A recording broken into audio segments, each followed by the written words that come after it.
So what you're telling me is that at this particular juncture you're finding yourself diluted. Is that what I'm to understand? Right. Yeah, Mick. Well, I'm trying to understand, but I cannot gather. But whoa, there's no need for that kind of language, eh? Yeah. Alright.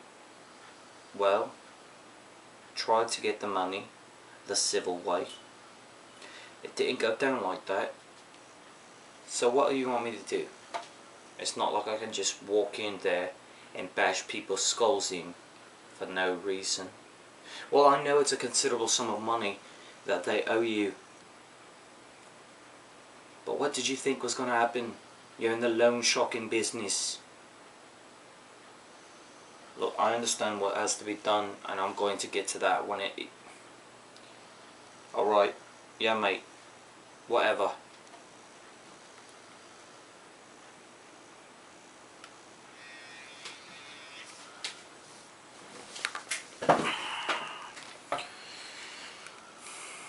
And then it was at this particular juncture where I wondered, like, why do people even... why do we jump through the hoops that we jump through to see one another, or to be in one another's arms, or to be held, or to make love, or to have, you know, a shower with fancying with anyone? I mean, it's like, money doesn't matter, you know, you can't take it with you once you go. And a cell phone doesn't matter, because when you turn it off and you don't pay the bill, you can't even use it. It's like useless, unless you're dialing like the telly on the emergency line. When you dial like the 911, whatever, what have you. Jace Louise, why is this guy always jamming me up and putting me into situations where I have to tune people up? I'm sick and tired of using my fists. Using them for something that's not productive, using them for something that's actually destructive. What in the hell have I got myself into? Being in the employ of a loan shark, a man who has no dignity, lending people money, charging them out the arse for interest, and then expecting me to collect at the end of the month. What he doesn't understand is that this is a single family, and the man's just trying to make ends meet working at the crab shack. Damn it. I'm gonna call this wanker back. He just needs to understand. And then maybe I could give Billy a little more time so he can pay up. Pay up! Why are you betting on this money when you don't even have any? First I'm gonna give little Billy a call, eh?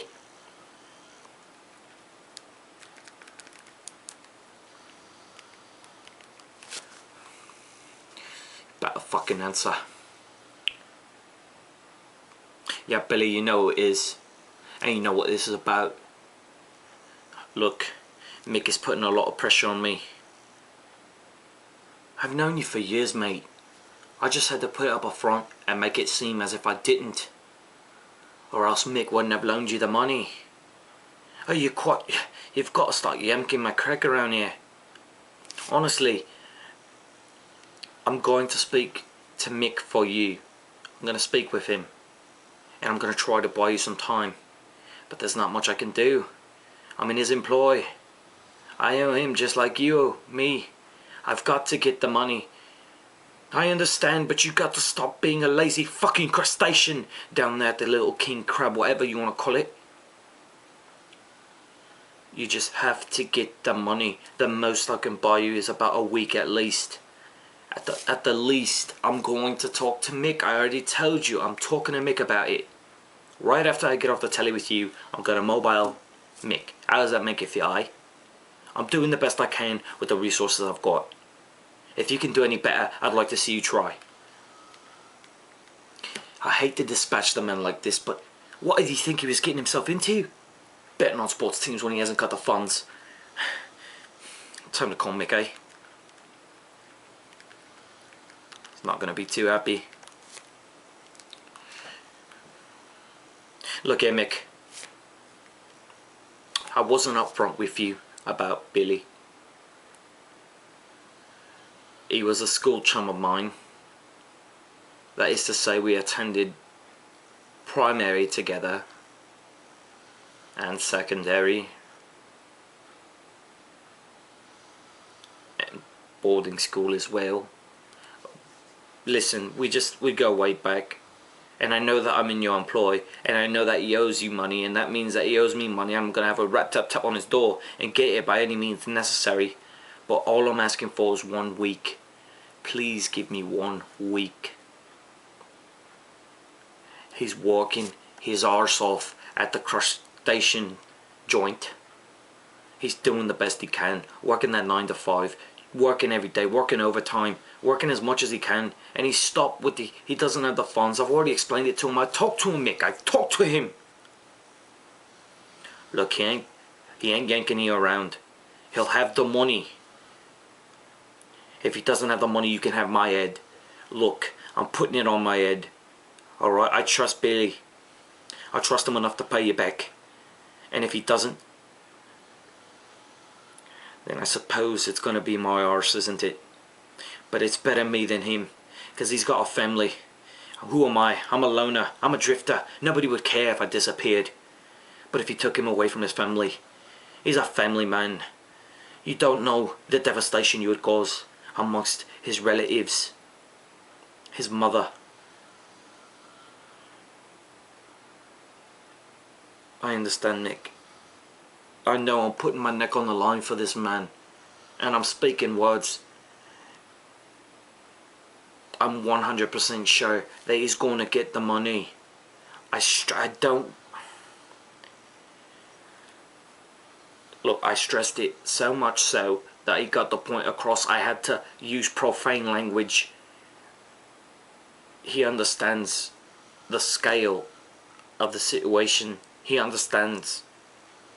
And I understand what I'm saying to you as well, Mick. I've not gone off the deep end. I am not gone crazy. I'm sticking me line out on the... I'm putting me neck out on the line for your friend. Wouldn't you do the same if you was in my position? Anyway,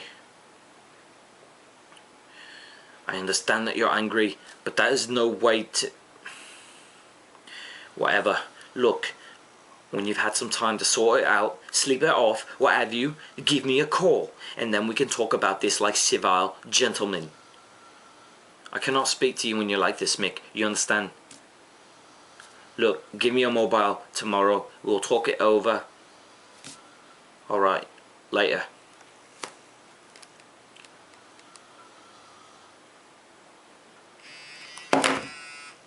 Don't know if I've bought Billy any time, but I've done the best I can with what resources I've got. You would understand. I mean, could you do any better if you was in my position? Think about it.